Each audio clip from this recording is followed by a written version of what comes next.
Ежедневно противопожарной службой и Госкомитетом Республики Башкортостан организовываются рейды с целью организации профилактической работы по снижению количества пожаров и гибели людей на территории Кармаскалинского района.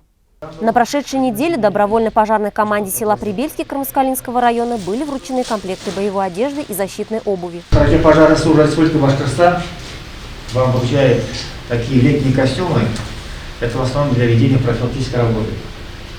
Потому что у вас сайт большой, вы уже ведете пропаганду среди населения, и чтобы вас отличили, что вы пожарные, вот такие вам кепка, костюм тоже, да, вот костюм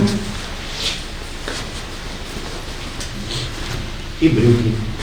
Основной целью профилактических рейдов является своевременный контроль и обучение населения мерам пожарной безопасности в быту, а также формирование ответственного отношения к вопросам личной безопасности и безопасности окружающих. Профилактическая работа такого характера ведется непрерывно, однако с наступлением отопительного сезона ей уделяется повышенное внимание. Сотрудники посетили около 16 жилых домов. Помещения осмотрены на предмет пожарной безопасности. С представителями семей проведены инструктажи, комиссии даны рекомендации. Совместные рейды будут продолжаться.